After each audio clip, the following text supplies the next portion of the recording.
यह गोस्वामी जी कहते हैं कि रामायण तो अपार है, और जब 100 करोड़ रामायण का बंटवारा किया जाने लगा तो गणित में ऐसा लगा और पूछा गया भगवान शंकर से कि आप इसमें से कितनी रामायण लेंगे? तो उन्होंने कहा कि कोई रामायण में ले लूंगा। क्या लेंगे? बस उन्होंने कहा कि बस 2 अक्षर का राम शब्द हमें आप दे दीजिए और बाकी रामायण आप सब लोग ले जाइए। ऐसा गोस्वामी जी ने देखा। ब्रह्म रामते नाम बड़ बरदायक बरदान रामचरित सतकोटि लियो महेश ये जाने। क्या अर्थ है? रामायण के स्थान पर उन्होंने राम नाम को लिया। कितनी गंभीर बात कही गई है, आप उस पर दृष्टि डालें। कल की कथा से वो बात जुड़ी हुई है, जब वो कल बात नहीं कही गई थी कि पहले तो कालभूषुंड जी को भगवान ने जब उन्होंने समस्त ब्रह्मांड में भ्रमण किया तो उन्होंने प्रभु की भुजा को देखा, और जब लौट करके आए और प्रभु ने पूछा कि भूषुंडी तुमको क्या लगा, तो उन्होंने कहा कि समग्र विश्व में आप विराजमान, सर्वत्र आप। किंतु भगवान को लगा कि ये ज्ञान अधूरा है, और तब भगवान ने अपने मुख में ले लिया, और जब मुख से निकल करके आए तो पूछा कुछ समझ में अंतर आया? हाँ महाराज। क्या? पहले मैं समझता था कि सारे संसार में ब्रह्मांड में आप, पर अब मैं समझ लिया कि सारा ब्रह्मांड आप में। उसकी जरा गहराई पर दृष्टि दिया। अगर मान लें कि भगवान छतरपुर में है तो अब छतरपुर जितना बड़ा होगा उतने ही बड़े तो भगवान होंगे। अगर ब्रह्मांड में भगवान होंगे, संसार में भगवान होंगे, तो ब्रह्मांड जितना बड़ा उतने बड़े भगवान। इसलिए पहले तो बस यही से प्रारंभ कीजिए, ब्रह्मांड की बात छोड़ दीजिए। पहले तो यही निर्णय कर ले, हम लोग मूर्ति पूजा क्यों करते हैं? ये मूर्ति पूजा इतनी विलक्षण वस्तु है, कई लोग इसकी महिमा को ठीक ठीक समझ नहीं पाते।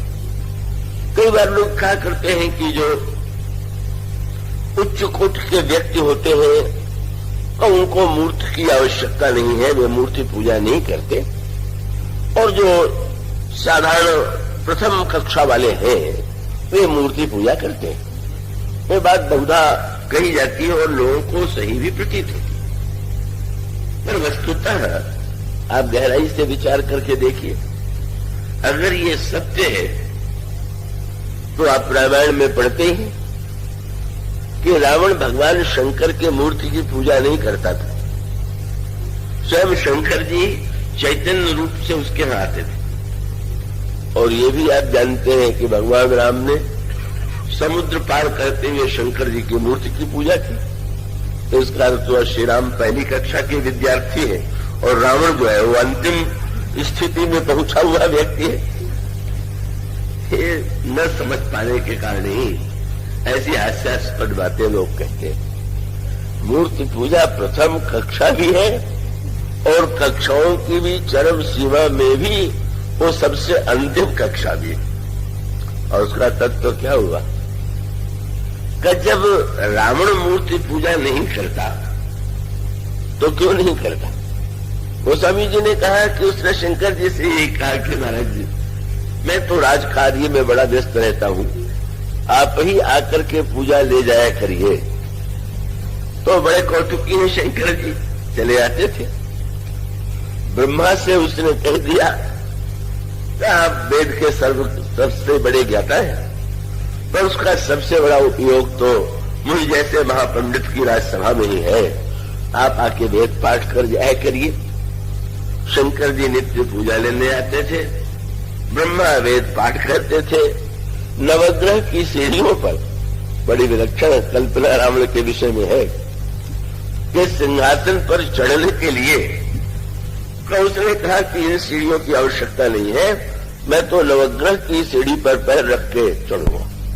और वो लोग ग्रह दशा से संत्रस्त रहते हैं, पर वो कहता है कि ये ग्रह तो मेरे पैरों के नीचे दबे हुए हैं, ऐसा जिसका अतुलित विस्तार हो। तो वो एक चित्र रावण का है और दूसरा चित्र श्री राम का है। और वो ये है कि भगवान राम समुद्र के किनारे का बस बंदरों से कहते हैं कि करियो यह संबुथापना मोरे हृदय परम कल्पना।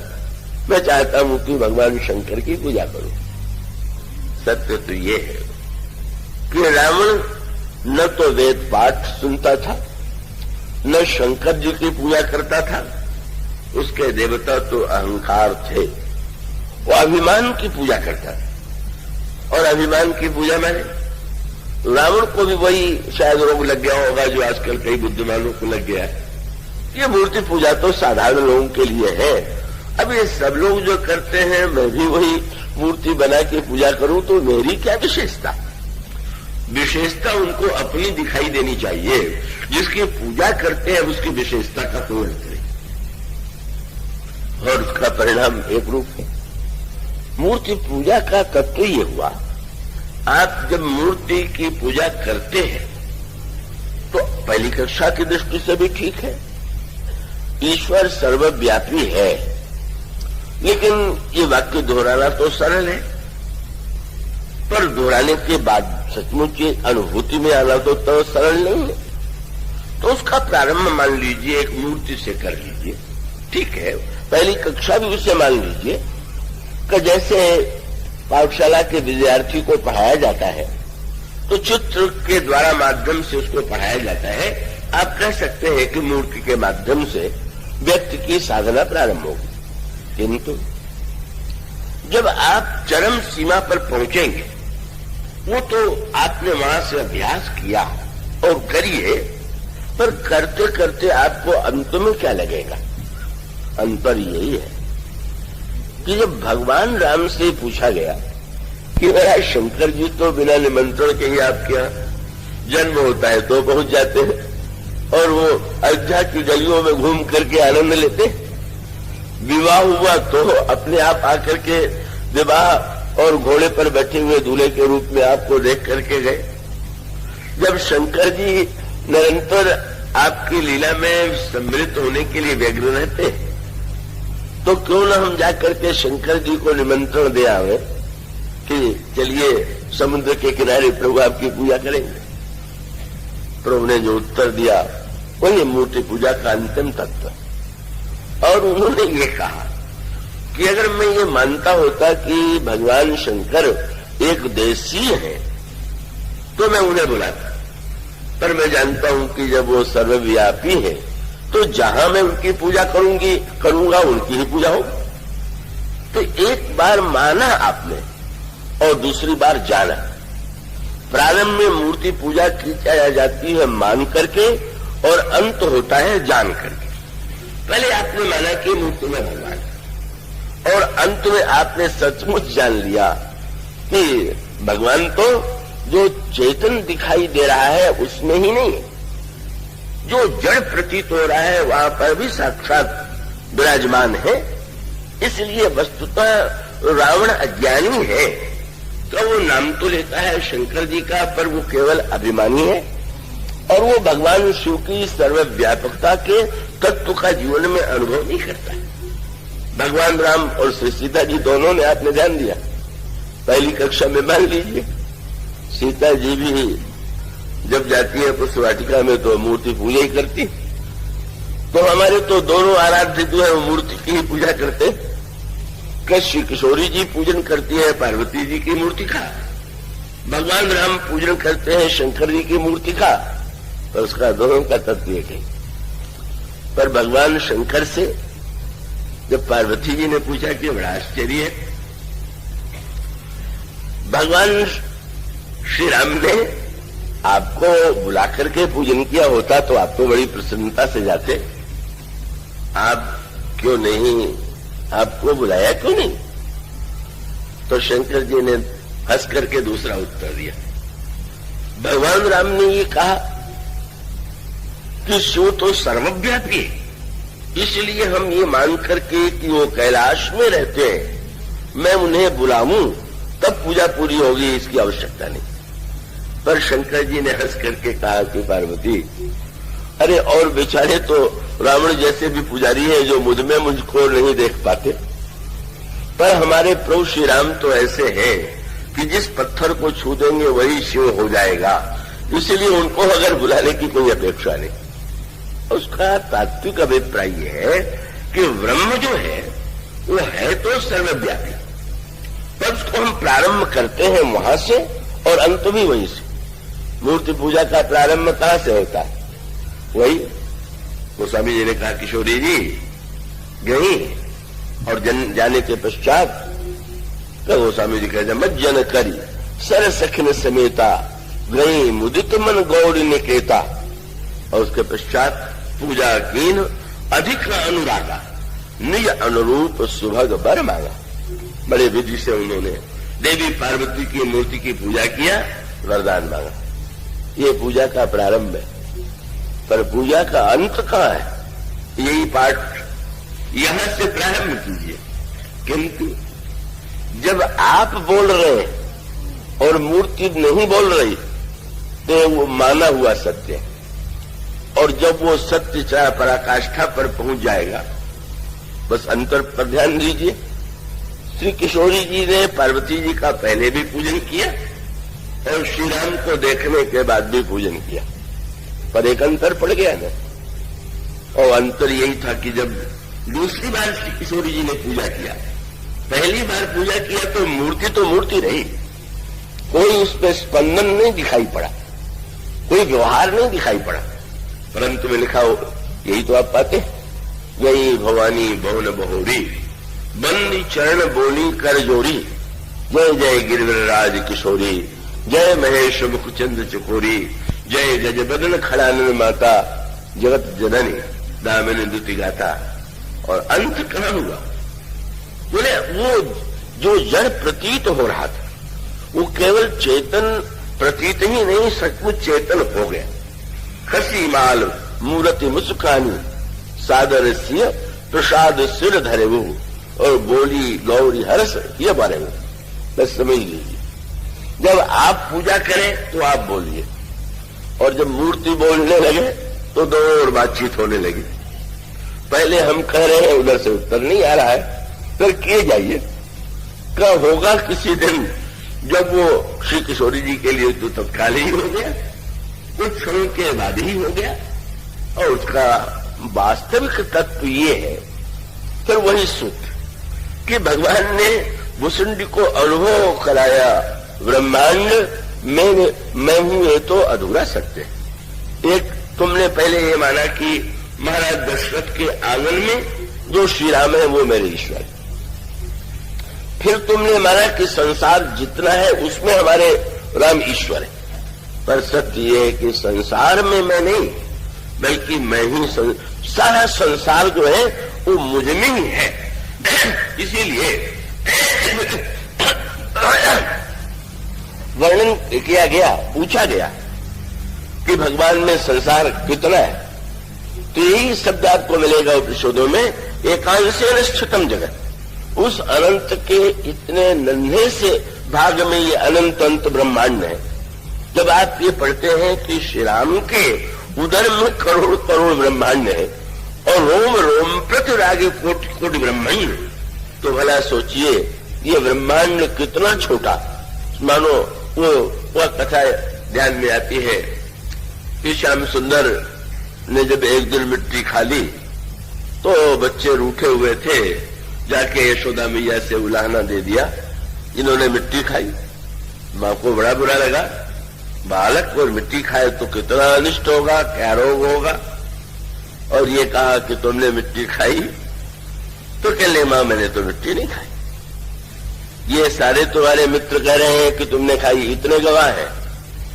तो बिना किसी संकोच के कह दिया सर्व मिथ्या विशंसिना, सब झूठे। मां का क्रोध और बढ़ गया, कितना ढीठ है। इतना नहीं कि भूल मान ले कि हाँ मैंने भूल मिट्टी खा लिया, अच्छा नहीं खाऊंगा, ढिठाई से कहता है कि मैंने नहीं खाई, और जो कह रहे हैं कि इन्होंने खाई सबके सब झूठे। मां का क्रोध और बढ़ा तो बिगड़ करके कहा, बलराम जी वहीं पर थे, ये तुम्हारा बड़ा भाई भी कह रहा है। अब संकोच में पड़ गए। बलराम जी को झूठा कहे तो अमर्यादा और अशिष्टता होती है बड़े भाई, और अगर ये मान लें कि सचमुच ऐसा है तो तत्व में सत्यता नहीं रह जाती। तो भगवान कृष्ण ने मां से ये कहा कि अब मैं क्या कहूं, अब समक्षम पश्य में मुखम, जब सब लोग कह रहे हैं और ये भी कह रहे हैं, तो उसको अगर भाषा में यूं कहें कि बलराम जी तो शेष के अवतार हैं, और शेष की तो 2000 आंखें हैं, जब 1000 मुंह है तो 2000 आंखें। तो यशोदा मैया कहती है कि ये बालक ही नहीं, जब 2000 आंख वाला गवाही दे रहा है तो तुम इन सबको छोड़ के तुम ही सच्चे रह गए। भगवान ने कहा, मां इन सबको दृष्टि का रोग हो गया हो तो मैं क्या करूं, और तुम्हें अगर विश्वास न हो तो मैं मुंह खोल लेता हूं, तुम देख लो। इसका अर्थ है अगर मैंने मिट्टी खाई होगी तो जीभ में मिट्टी लगी होगी तो तुम समझ लेना इसने मिट्टी खाई। पर मां तो लगा कि ये तो ढिठाई की सीमा है, ये सोच रहा है कि जब इतने दावे से मैं कहूंगा तो मां सोच लेंगी कि नहीं खाया होता तो मुंह दिखाने को तैयार न होता। उन्होंने कहा, तेरी इन बातों के चक्कर में नहीं आती, खोल। और तब बहुत सुंदर सूत्र आया। जब उन्होंने खोला तो ये नहीं दिखाई पड़ा कि जीभ में मिट्टी लगी हुई है, उसमें सारा ब्रह्मांड श्री कृष्ण के मुख में दिखाई पड़ा। प्रभु का तात्पर्य यह था कि मां सोचो कि मिट्टी खाई का अर्थ यही तो हुआ, मिट्टी बाहर थी और मैं उसको मुंह में लिया। जब सारा ब्रह्मांड मुझी में है तो मैं खाऊंगा क्या? तो जो देखने वाले हैं उनकी दृष्टि का दोष है कि मेरा दोष है? वो बेचारे जो देख रहे हैं उसको सत्य मानते हैं। मानो सत्य फिर वही सूत्र है कि ब्रह्मांड में भगवान है कि भगवान में ब्रह्मांड है। ब्रह्मांड में भगवान है ये अधूरा सत्य, और भगवान में ही ब्रह्मांड है, यही समग्र सत्य। पुत्र भगवान शंकर से पूछा गया कि आप महाराज रामायण नहीं ले रहे हैं, राम नाम ले रहे हैं, इसका अर्थ क्या है? क्या भगवान शंकर से किसी ने कहा कि रामायण में तो न जाने कितनी बार राम शब्द आया हुआ है, तो आप पूरी रामायण ही ले लीजिए, आप कहते हैं केवल राम चाहिए। तो शंकर जी ने कहा कि रामायण में राम नहीं है, राम में रामायण है। अब ये बड़ी विलक्षण दृष्टि है। अब शिव की वृत्ति इतनी अगर गहरी समझने की हो कि रामायण में राम है कि राम में रामायण, साधारण व्यक्ति ये कहेगा कि रामायण में राम, पर शंकर जी कहते हैं कि ना, नाम में ही सारा रामायण समाई हुई है, क्योंकि रामायण में अगर हम राम को मान लेंगे तो रामायण की संख्या की भी सीमा हो जाएगी। पर ये जो अनगिनत काल से लेकर के अनंत काल तक नाम की महिमा है, वस्तुतः नाम में ही सारी रामायण समाई हुई है। और उसको दूसरे दृष्टांत के माध्यम से दें तो भक्त की पराकाष्ठा क्या है? जब तक सिंधु में आपको बिंदु दिखाई देता है तब तक आपकी आंखें स्थूल है, पर जब बिंदु में आपको सिंधु दिखाई देने लगे तब तो ज्ञान की जो दृष्टि होगी, संसार का सत्य तो यही है कि सिंधु में बिंदु है, पर तत्व ज्ञान की दृष्टि श्री भरत की महिमा कायम है। यही है कि जिस समय वे वन में जा रहे थे, निषादराज से उन्होंने कहा उस स्थान पर ले चलिए जहां मैंने सुना है कि प्रभु ने रात्रि को विश्राम किया। ले गए और तब एक दृश्य था, चरण का के चिन्ह धूल में प्रभु की वो चरण चिन्ह बना हुआ था।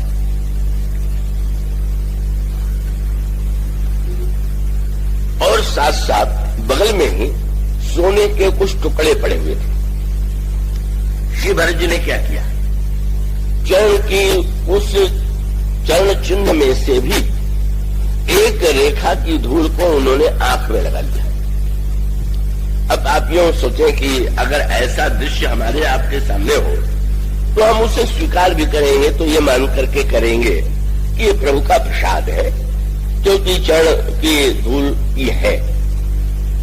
किंतु आप पढ़िए और वही सूत्र है परिपूर्ण दृष्टि, जो ये चिन्ह धूल में है और ये धूल की रेखा है। गोस्वामी जी की पंक्ति जब आप पढ़ेंगे तो समझ लेंगे कि पूर्ण दृष्टि क्या होती।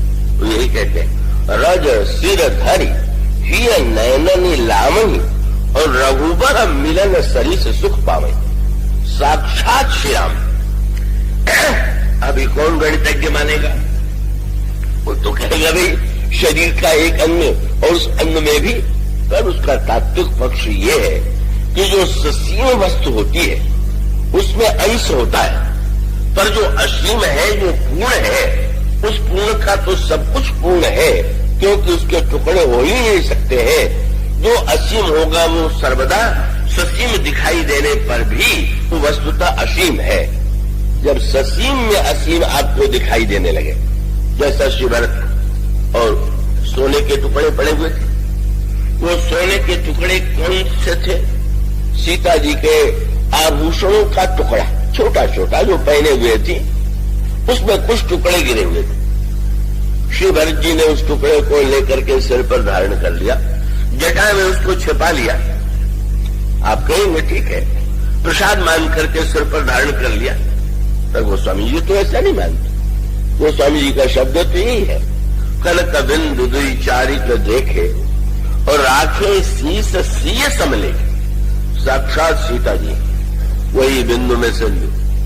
सीता जी के शरीर में अनेक आभूषण हैं, आभूषणों में से एक ये कनक बिंदु है, एक दृष्टि है, पर ये कनक बिंदु नहीं है, साक्षात किसी किशोरी जी ही है। यही दृष्टि जो है का मनुष्य का अभिप्राय है कि ये भेद नहीं रह गया कि वस्तुतः असीम में भी कोई वस्तु जो है वो एक भाग हो सकता है। पर यो तो यूं कह लीजिए कि आप किसी व्यक्ति को देखेंगे तो मानेंगे सिर पवित्र है और पैर अपवित्र है, तो क्या भगवान में भी आप ये कल्पना करेंगे क्या? कौन सा अंग ऊंचा, कौन सा नीचा, कौन सी वस्तु श्रेष्ठ और कौन सी वृष्ट का वो नहीं। और इसीलिए गोस्वामी जी ने बहुत बढ़िया बात लिखी, वही सत्य। जब श्री भरत लौटने के लिए प्रस्तुत हुए और प्रभु से उन्होंने आधार मांगा तो प्रभु ने पादुका दे दिया। पादुका लकड़ी की बनी हुई पादुका, श्री भरत जी ने उसको धारण कर लिया। ठीक है, तो श्री भरत जी ने पादुका को क्या समझा, और फिर वही सूत्र मिलेगा आपको क्या? कब भरत मुदित अवलंब लहेते अस सुख जस सिय राम रहे थे। ये पादुका नहीं है, एक श्री राम जी है और एक सीता जी। कौन ऐसी दृष्टि किसके पास होगी कि वो मान लेगा? अगर श्री भरत जी पादुका में भेद मानते होते कि इस पादुका नीचे की वस्तु है और भगवान राम तो ऊर्ध्व है, तो सिंहासन पर प्रभु की पादुकाओं को नहीं बदला सकते। सिंहासन प्रभु पादुका माने, उनकी दृष्टि यही थी। उनको ऐसा लगा कि प्रभु मेरे साथ पादुका के रूप में लौट रहे। लोगों को आश्चर्य हो रहा था।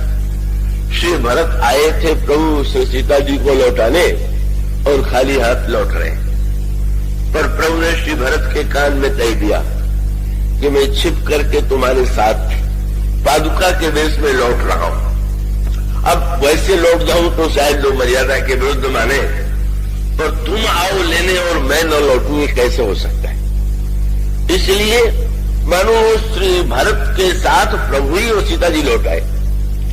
किसी ने प्रभु से कहा कि महाराज अगर दो ही रूप बनाने थे, एक रूप में आपको वन में रहना था और दूसरे पादुका के रूप में भरत जी के साथ जाना था, तो आप ऐसा कर देते कि पादुकाओं को वन में छोड़ देते और इस रूप में वहां चले जाते।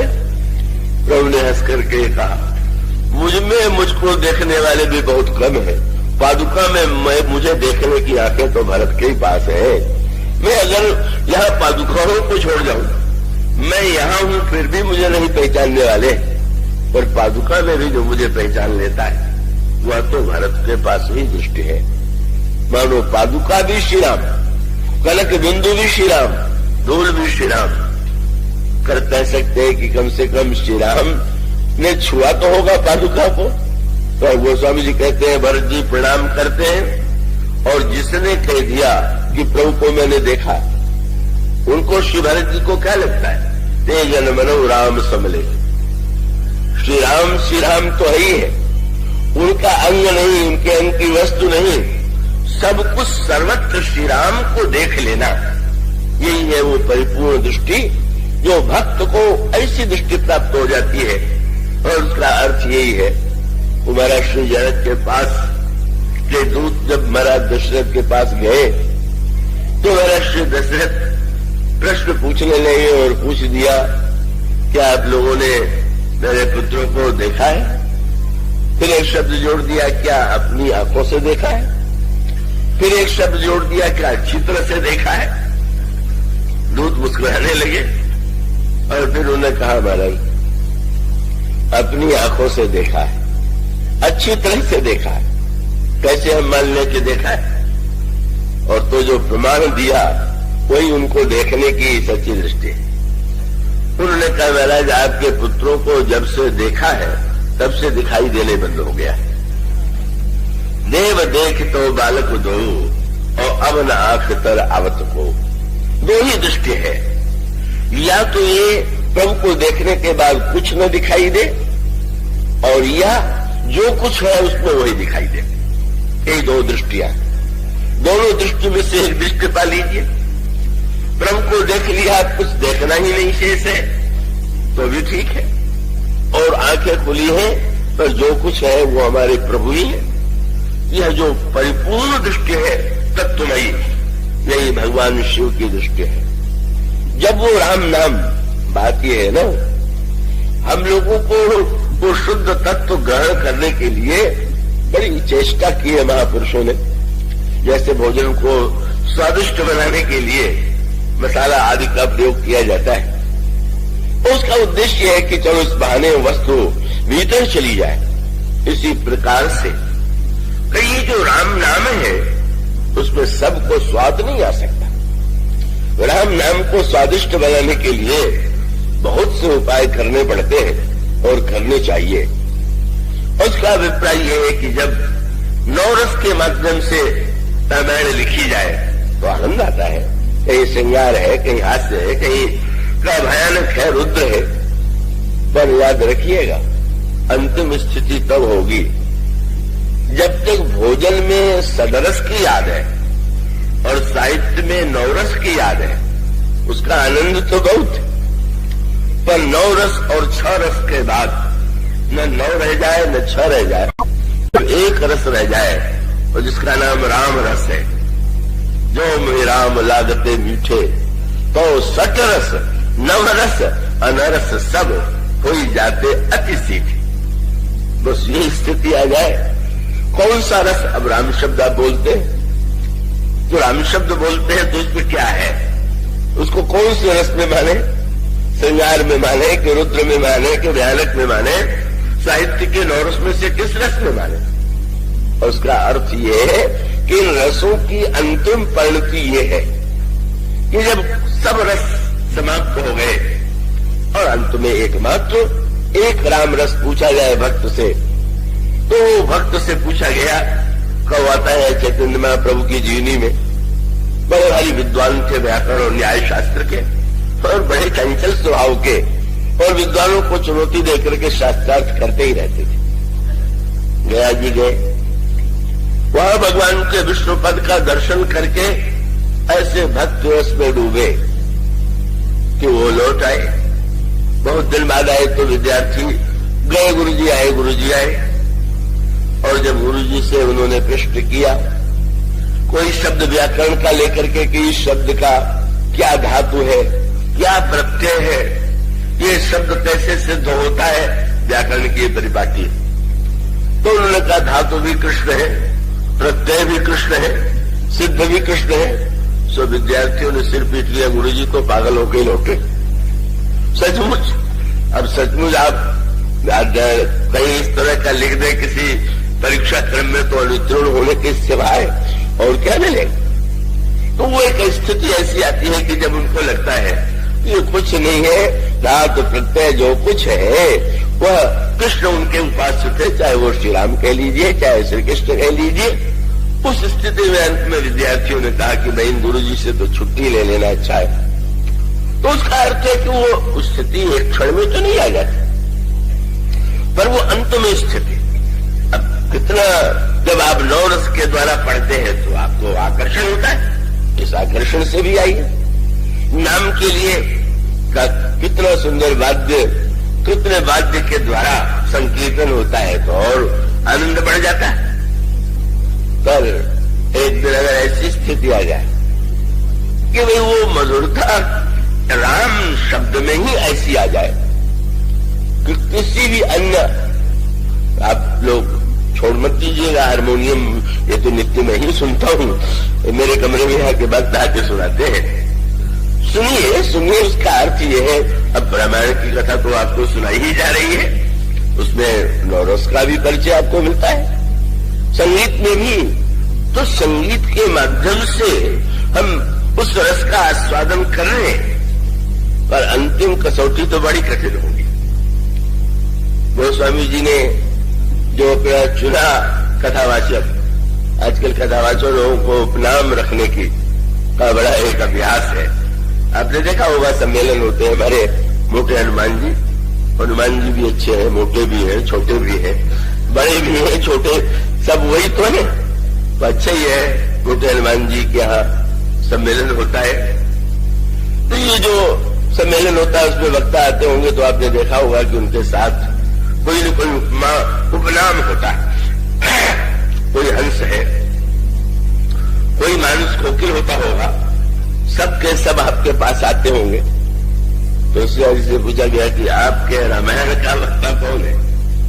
महर्षि वाल्मीकि के लिए लिखा गया हमारे संस्कृत साहित्य में, सीताराम गुणग्राम पुण्यारण्य विहारिणो वंदे विशुद्ध विज्ञानो कवीश्वर कवीश्वरौ पूजनतम राम रामेति मधुरम मधुराक्षरम आरुह्य कविता शाखाम वंदे वाल्मीकि कोकिलम। वाल्मीकि जी कोयल। और श्रीमद् भागवत के आचार्य जो हमारे हैं वो सुखदेव जी, तो सुख है ही, सुख भी बहुत सुंदर स्वर में पाठ दोहराता है। कोयल भी। पूछा गया तुलसीदास जी से आपके रामायण का कथावाचक कौन है, बोले कौआ। बड़ा विचित्र चुनाव हुआ। और जब कौआ कथा करने बैठे तो गोस्वामी से कहा गया कि आगे तो बताइए। बोले वो मधुर वचन तब कागा, बड़े मधुर स्वर में कौआ बोला। सुनने वाले को हंसी आ गई। महाराज आप ही के पास कोई कौआ होगा जो मधुर बोलता होगा, हमें तो कभी कोई मधुर कौआ नहीं मिला। गोस्वामी जी ने कहा कि हमारे प्रभु की कथा इतनी मधुर है कि कौवे के मुंह से जब मधुर लगे तो समझना चाहिए कि अब कथा के प्रति प्रेम बड़ा कठिन है। और इसका अभिप्राय यह है, मधुर स्वर में मधुर लगा तो स्वर की मधुरता है कि उस तत्व की मधुरता है। फिर बोले कौवा बोल रहा है और इतना मधुर प्रतीत हो रहा है हमारे प्रभु का कंठ।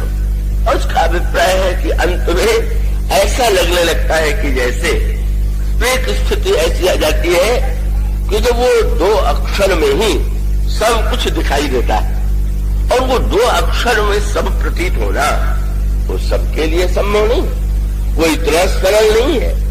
का व्यक्ति को तो क्रम से चलना होगा। पर हाँ वो अंतिम स्थिति है जब भगवान शंकर तो एक सज्जन यही कहने लगे कि क्या ये लोग कीर्तन करने वाले किसी पिता के कान के पास खड़े होकर के झांझ लेके पिताजी पिताजी करने लगी तो उसको कितना बुरा लगे, भगवान को कितना बुरा लगता होगा इनका कीर्तन सुन। तो आजकल तो लोग बड़े से बड़े उतार के उनको जैसे अपने कान में सुनते सुनते थक जाते हैं, ऐसा लगता है कि ये लोग क्या कर रहे हैं। जरा सोचिए शंकर जी क्या करते। तो स्वामी जी ने कहा तुम पुण्य राम राम दिन राति सादर जपहु अनंगा राति। रात में दिन में प्रतिक्षण जिनको राम नाम ही इतना प्रिय प्रतीत होता है, राम नाम में ही इतना आनंद आता है। एक ही शब्द की आवृत्ति मुझे स्मरण है कुछ वर्ष पहले भोपाल रेडियो से निर्णय किया गया कि रामायण का पाठ न रख करके, और उन्होंने कहा जो आके निर्देशक थे कि मनुष्य बदलाव चाहता है और थोड़ा परिवर्तन हो जाए, बहुत दिनों से पाठ हो रहा है तो मेरा पत्रिका हो जाए या और कुछ हो जाए, पर वो पाठ बंद कर दिया जाए। मुझसे पूछा गया तो मैंने कहा नवीनता का तो होता है आकर्षण, ठीक है, भोजन में भी व्यक्ति बदलाव चाहता है, कपड़े में भी बदलाव चाहता है, लेकिन अगर किसी से ये कह दिया जाए कि बहुत दिन से सांस लेते रहे, अब पुराना पड़ गया, अब कुछ नया करो, तो आप क्या करेंगे भाई? सांस से बढ़ के पुरानी क्या वस्तु हो सकती? जन्म लिया तब से सांस, और जब तक सांस है तभी तक जीवन है। और उसका अर्थ है कि राम नाम जब श्वास बन जाए, तो राम नाम जब तक, तो राम नाम के तो अनेक रूप है, राम नाम भोजन भी है, राम नाम दवा भी है, राम नाम मणि भी है, और राम नाम तो प्राण है, श्वास है। तो मनुष्य का अर्थ ही है कि जो अगर भोजन है राम नाम तो बनाइए स्वादिष्ट, अच्छी बात है, उसका भी आनंद लीजिए। अगर राम नाम दवा है तो दवा को जैसे अनुपान में मिला के तो उसका स्वाद लिया जाता है, दवा की जाती है, इसी प्रकार से राम नाम का जप जो है वो श्रद्धा के अनुपान में मिला लीजिए, वो भी ठीक है। लेकिन जब वो स्थिति आ जाए कि जब वो भोजन नहीं, दवा नहीं, बल्कि बन गया प्राण, और प्राण बन गया तो फिर किसको सांस को तो यही कहेगा कि मैं सांस में लेता थोड़ी हूं, सांस के लिए कोई मैं प्रयत्न थोड़ी करता हूं। इसलिए आप देखेंगे दिन में आप सांस लेने का प्रयत्न करते, पर रात्रि में तो आप सांस लेने के लिए आपको कोई अभ्यास नहीं करना पड़ता। और उसका अर्थ ये है कि एक स्थिति ऐसी आती जाती है कि जब जो भगवान शिव की स्थिति, और वो स्थिति तो बहुत अंत की वस्तु है, हम सबको तो वहीं से प्रारंभ करना है जहां से नाम की महिमा सुने, नाम के विविध रूपों में संकीर्तन के माध्यम से, स्वर के माध्यम से, वाद्य के माध्यम से नाम का वो आनंद ले। और एक स्थिति ऐसी आती है जब एकमात्र वह नाम इतना दिव्य लगता है तो वो ऐसी ध्वनि होती चली जाती है जो अनाद को झंकार जिसको कहते हैं, कमरों सीमाएं समाप्त हो गई, और वो एकमात्र ब्रह्मांड में जो कुछ है वो उसके मूल में जो अक्षर का शब्द है, उसको और ज्यादा क्लिष्ट न होने दे तो ये अच्छा है, उसका तो और अंतरंग है। वो सुनते सुनते अंत में ध्वनि स्वर, और वो एक ऐसी स्थिति आ जाती है कि जब नाम नामी और नाम का जो जप करने वाला है वो भिन्न रह ही नहीं जाता। यह एक चरम स्थिति शिव के समान हो सकता है। और वो ऐसा जो है, वो जो कथा आती है तो बड़े महत्व की है, और महत्व की यही है कि जब समुद्र का मंथन किया गया तो समुद्र के मंथन में विष ये माना गया था कि मंथन करने से अमृत निकलेगा, लेकिन अमृत तो निकला नहीं, विष निकल आया, संसार जलने लगा। विष्णु भगवान से देवताओं ने उलाहना दिया कि महाराज आपने तो कहा था मंथन करोगे तो अमृत निकलेगा, यही अमृत है। कहने लगे कि अरे भाई घबराते क्यों, बाद में निकले, बाद में निकलेगा, हम लोग मर जाएंगे, विष से तुम निकल के क्या करेगा। ये क्या है, संसार ही समुद्र है, और इस समुद्र में न जाने कितनी वस्तुएं छिपी हुई। पुरुषार्थ करके जब आप मंथन करेंगे तो तरह तरह की वस्तुएं निकलेंगी। इसमें अप्सरा भी है, इसमें सुरा भी है, इसमें विष भी है, इसमें अमृत भी है। क्या ये हमारे आपके जीवन का सत्य नहीं है? सब कुछ तो इस संसार में ही है। सुख मानो अमृत है और दुख मानो विष। सुख का अमृत पाने के लिए व्यक्ति चाहता है हम प्रयत्न करें, पर दुख का विष निकल आना भी स्वाभाविक है। और दुख का विष जब निकल आवे तब तो भगवान को बुलाना हम लोग देते ही। कितने दिन आपकी पूजा किया, पाठ किया, यही आप फल में हमें दे रहे। लेकिन भगवान विष्णु से जब उन्होंने कहा तो भगवान विष्णु ने कहा हंस करके कि भाई इसको तो शंकर जी पिएंगे। नारद जी ने इसी को लेकर के तो भगवान की बड़ा उलाहना दिया। कितने स्वार्थी हैं आप। जब कौस्तुभ मणि निकली तो स्वयं गले में पहन लिया, लक्ष्मी जी मिली तो स्वयं ले लिया, और विष निकला तो चले के शंकर जी पी ले। पर कितनी विचित्र बात। नारद जी आलोचना कर रहे थे, पर वहां जब विष के पीने के लिए देवताओं ने आग्रह किया तो शंकर जी ने हंस करके पहले पूछा, आप लोगों को भेजा किसने? बोले भगवान विष्णु ने। गदगद हो गए, कितना मुझसे स्नेह करते हैं, तो वो उन्होंने भेजा है। जरूर वो मेरा यश बढ़ाने के लिए ही, महिमा बढ़ाने के लिए ही वो कार्य तो स्वयं कर सकते थे। गदगद हो गए। और उसका अभिप्राय क्या है? कि आप में शिव जैसा विश्वास होगा तो दुख का जहर आने पर जब आपको ये लगेगा कि इसे भगवान ने ही पीने के लिए भेजा, तो लगने लगेगा कि नहीं, इसके पीछे भी भगवान का कोई और ऊंचा उद्देश्य होगा। और उस समय शंकर जी ने, भगवान विष्णु ने उनके पास क्यों भेजा? एक तो शंकर जी का यश बढ़ाने के लिए, और साथ साथ वो एक रहस्य जानते थे। उनसे किसी ने पूछा कि महाराज आपने शंकर जी को विष पीने के लिए क्यों भेज दिया? तो उन्होंने हंस करके कहा कि एक बार ही अकेले अमृत पी गए थे, तो अब उस बार अकेले पी गए तो इस बार अकेले विष भी पिए। कहां अमृत? रामायण में लिखा हुआ है, वेद समुद्र का जब ऋषि मुनियों ने मंथन किया तो उसमें क्या निकला? ब्रह्माम भोरे समुद्भवम कलिमल प्रध्वंसनम चाद्यम। वेद पुराण का मंथन करने लगे, उसमें रक्त निकलने लगा, ऋषि मुनि उसको लेने लगे, लेकिन जो ही राम नाम का अमृत निकला, शंकर जी तुरंत उसको पी गए, ले लिया कंठ में। आप सब लोग ले जाइए, हम तो यही राम नाम लेंगे। उस बार जब अकेले अमृत पी गए थे तो अब इस बार अकेले विष भी पी ली, और भगवान शंकर ने मुख में लिया। आश्चर्य, कितनी विलक्षण स्थिति होगी कि शिव को ये प्रतीत होता ही नहीं है कि विष और अमृत अलग है। वो दृष्टि तो एक ऐसी दृष्टि है, उनका अभिप्राय है कि जब सबका सृजन राम नाम से ही हुआ है तो उस राम नाम के में अच्छा और बुरा तो केवल भ्रांति है, वो है नहीं। और उस विश्वास के साथ उन्होंने जब पी लिया, लोग सोचते थे अब क्या होगा, और देखा कि शंकर जी तो मुस्कुराते जो कहते हैं, तो किसी ने यही कहा कि महाराज अद्भुत, इतना बड़ा विष आपने कैसे पी लिया? हंस करके उन्होंने कहा इसमें मेरा कोई चमत्कार नहीं। क्या? बोले आप लोग विष ले आए और राम नाम तो मेरे मुंह में था ही, मैंने विष और राम को मिला दिया तो विश्राम हो गया। क्या इसमें मेरा क्या चमत्कार है? तो नाम का चमत्कार है। और साहित्य का सूत्र, शब्द कितना बढ़िया चुना गया, चाहे आराम कहिए चाहे विश्राम कहिए, विश्राम में से राम को हटा दीजिएगा तो विषय ही रह जाएगा, और आराम में अगर राम को आपने हटा दिया तो रहा क्या?